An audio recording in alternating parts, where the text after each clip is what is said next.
My name is Kendall, and after spending much time in the gym, I heard many stories that encouraged me. So, I created this documentary series to share the stories of other people to encourage you.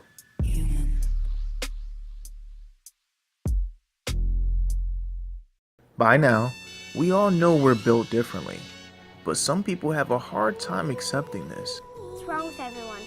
Are they sick? What do you mean? Everyone's so fat. Yeah. Fat like hippos. That's not nice to say. But look! Okay, you can think that, but we don't make fun of people. But as time passes, society is learning to embrace these differences of others, and people are learning to embrace their own differences as well. Some for selfish gains, You gonna eat your cornbread? or some just to put a smile on someone else's face. That guy in a little coat. That guy in a little coat. Now, even though we may accept the differences of others no matter how they look, is it wrong for people to make certain changes in their life to have a better quality of living?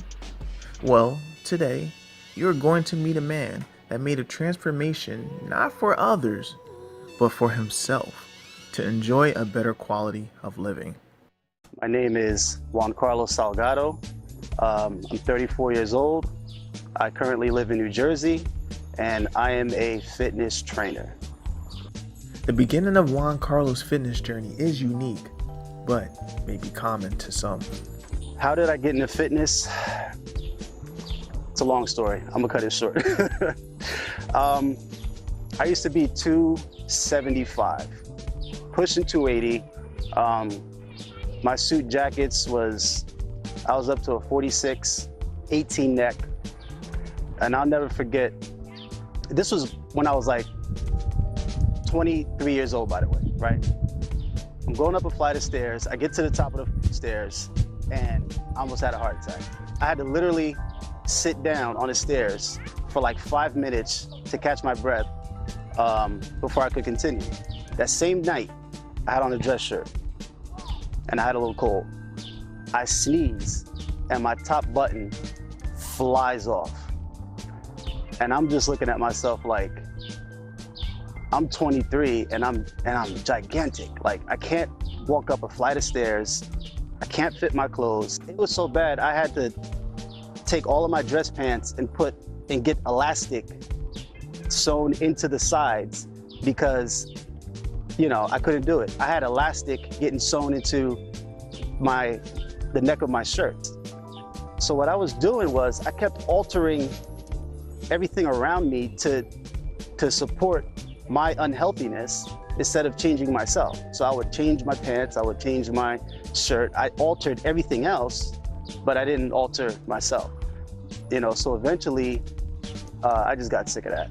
And I just went completely cold turkey one day. It was a Wednesday, because I don't believe in that, wait till Monday stuff. It was a Wednesday, and I said, that's it. And I went raw vegan that very day. I went into my refrigerator, I threw out everything that was meat, everything that was dairy, and I went raw vegan on that very day.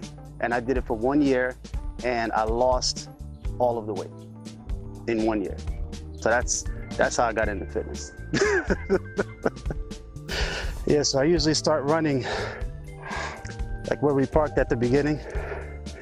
When we get around here, this is about 3/4 of a mile in. I do 10 wind sprints straight up this hill, all the way to this bench actually, non-stop, jog down, sprint back up, and then just keep going, no breaks. There's no breaks in life, so I don't take breaks either.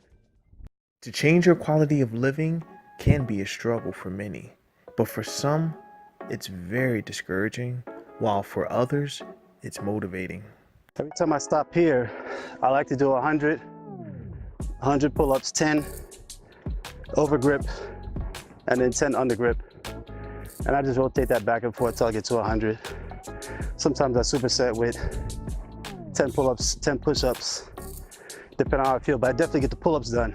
Because when I was big, I'll never forget. I'm like, I see these pull-ups and I'm like, who can't pull their own weight, you know? So I get up on a pull-up and I got about, I'll show you, I got like this far. Right about here was as far as I could get. And that just blew my mind. I'm like, how am I 23 and I can't do a pull-up? I'm like, man. So I just focused on it. Every day I was running here, stop here. I actually started on this one. And I used to just jump. I used to just jump and try to hold my weight. And just jump, hold my weight. That's how I started out doing pull-ups. Until eventually, I jumped and then I could hold it for like a good amount of time. And then I started not jumping. Down, up, down, up. Next thing you know, I was doing pull-ups. I was on this one, then I was on that one. So now I'm obsessed with pull-ups, which is why all of my workouts, all of my clients, as part of the warm-up, 100 pull-ups. I don't care how big you are. I got clients that are 300 pounds doing 100 pull-ups, assisted, but every week I drop that pin a little bit, like with Joby. You probably saw him in the video. He was like that. He couldn't do one. He couldn't do half of one. And then now, every time I work out with him, same thing. 100 pull-ups, unassisted. And he couldn't do one. So pull-ups is a key part of all of my workouts. I have like different routines that are out on my website and stuff, and all of them start with 100 pull-ups. I don't care what day it is, whether it's leg day or 100 pull-ups, all the time. So I come here, this is where I do my 100. JuanCarlos' passion comes from the struggles that he had for years. And because of this, fitness is an integral part in his life. But he's trying to help others change theirs. The way it shapes my life is it helps me to be a better person because I help people. And it gives me this drive that I apply to every other aspect of my life that you can't buy anywhere. You can't read a book and get it. They don't sell it in a bottle. I have this ridiculous amount of drive that when I say I'm gonna do something, I am absolutely going to achieve it and I'm gonna surpass it. And even if I don't, I'm gonna be okay with that. And I'm just gonna keep trying it again. If I never got into fitness, I probably would never be like that. I would be a quitter. I would, I don't know what I would be doing really, you know. Because of fitness, because of the things that change in your mentality in this fit life, it affects everything. If somebody asks me to do something, it's guaranteed it's done, you know, it's guaranteed it's done because my ambition to get it done is all because of what I learned in the fitness industry. In order to help others, JuanCarlos first had to learn how to help himself. And as already mentioned, the first thing he had to change was his diet. My diet, strict, but reasonable. So I do my macros based off of lean body mass. So what I do is I take my body fat percentage, which is right now 12%, and I subtract that from my body weight. So at 195, that came to like 120 something. Now that I have my new lean body mass, so that's your body mass, that's how much you weigh with your organs and everything, minus all of the fat. Because my theory is, I don't want to feed the person I am, I want to feed the person I want to be. So I'm not going to feed that extra, you know, whatever amount of pounds 12% is. I'm not going to support the fat side of me. So that 12%, I take that right out the picture, and I only feed my lean body mass. So that's my starting point. And then based off of that, I do 40% protein, 20% carb, 30% fat. So I have a high fat and high protein type of macros.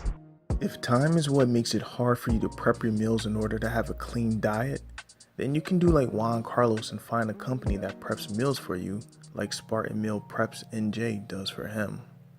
But prepping meals is one of many responsibilities we have in life. So how do we balance these things along with having an active lifestyle? Priorities first. So what are priorities? Spirituality, then family. I never let fitness is a good thing. So I never let it interfere with the more important things. You know, your family and your spiritual health, to me, are more important. So as long as I take care of those first, then fitness comes afterwards. Like, I don't go to the gym unless I took care of home first. You know what I'm saying? So once all of my responsibilities are done, then I make the sacrifice for fitness. I end up, by the time I'm done with all my responsibilities and even my clients, sometimes I'm getting to the gym at midnight. And I do midnight to 1 o'clock, workout, come home, sleep, and then I'm back out at the gym at 6 o'clock for fasted cardio. So I make the necessary sacrifices in order to get it done, but I never let anything interfere with it. Anyone can set goals, but not everyone can set reasonable goals, meaning reachable, goals that are attainable and or maintainable. So my goal is to live long. A lot of people, you know, when I meet a client, I hear a lot of goals, you know, out of all the clients that I have. A lot of it is aesthetics, you know, people want to be beach ready or people want to look good. I never wanted to look good. That from day one has never been my goal. My goal is to live long. Again, I walked up a flight of stairs and I almost died.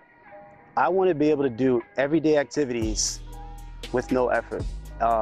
If I'm required to run somewhere, I want to, you know, life or death situation or whatever, I want to be able to run and not have a problem. If I'm required to get over a wall or something, I want to be able to do that, no problem. You know, I want to live a long, prosperous life because as with a lot of people's families and friends, most of the time people die because of things that are preventable. You know, when you really think of the death rate and the reason why a lot of our loved ones go, you really think about it. Think about all the people that have died in your life. A lot of it is preventable stuff that had to do with their diet or their lifestyle in some form. I don't see why we should die early when we can prevent it. You know, I mean, you can't prevent getting hit by a car, but you can prevent diabetes, heart disease, even some cancers theoretically. So I'm going to do that. You know, I don't want to die at 40, you know, which I have friends that have.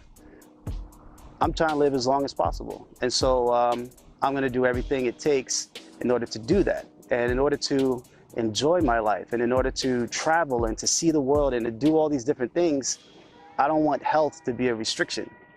So I refuse for health to be a restriction. And so that's why I live a healthy lifestyle. And that's my goal, is to maintain it. What motivates me to keep going? It's a good question. That's a good question. I don't believe in motivation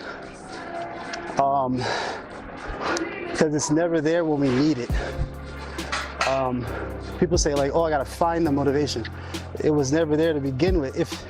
If we felt like doing the things we don't want to do, then none of us would have an issue with motivation. So I guess what inspires me to keep going is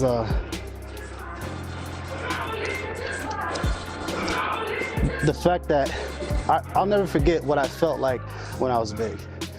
And that's a feeling that I don't think anybody should ever go through that, which is why I want to help obese people so much. So my drive, it comes from just never wanting to turn back to the person that I was before. I'm always looking forward, always looking for how to improve myself. As we know, being healthy is beneficial, mentally and physically.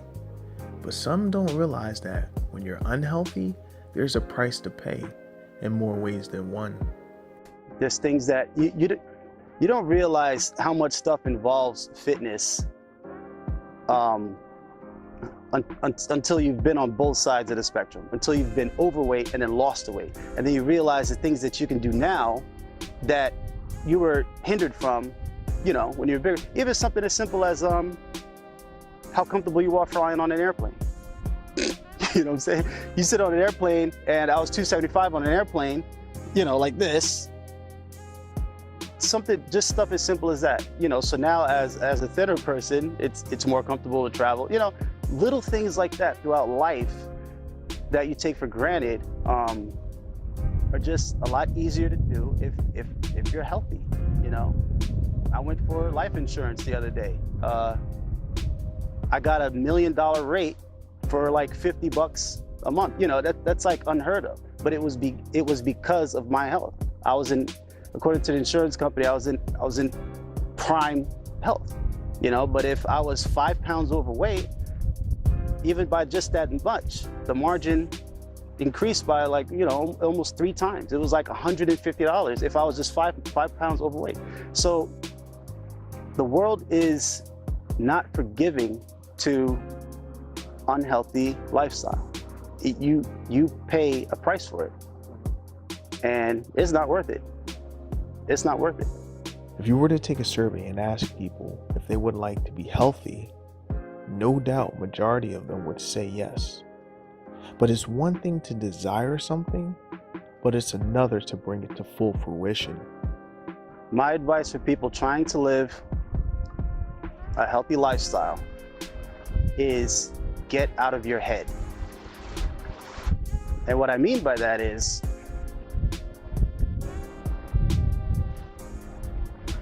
we could either let our goals affect our decisions, or we could let our fears affect our decisions.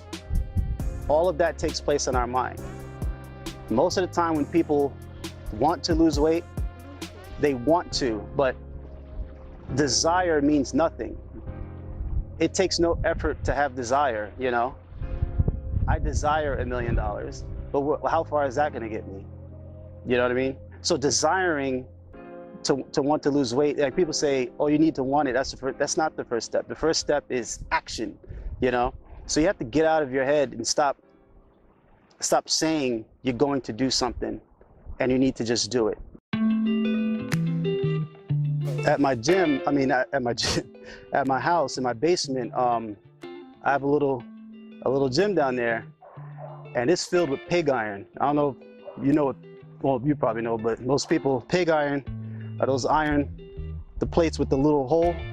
That's that old school pumping iron type stuff. And those weights got passed on to me from my father, who, he wasn't a bodybuilder, but he was always, to this day, he's strong. He's 70 years old. I caught him in a tree the other day, outside of my backyard. He climbed the tree and he was trimming it. 70, you know what I mean? So he's always been strong, and I try to get pictures of him when he was, when I was 3 years old. He was just completely jacked. So the weights that I use in my basement are the same weights that he bodybuilt with. And that's my lab. Every workout, people say I'm nuts. They work out with process, they're like, yo, JC is nuts. And that's where it all happens, is I test it on myself in my basement, alone, cold, damp basement. That's where I like to work. And I come up with these rep ranges, I come up with these moves in my basement, and then I take them to the gym and torture my clients with them. But that's where it all happens, is right there in that basement. Yeah, I go down there, that's therapy. That's my lab, that's the dungeon, that's where it all happens.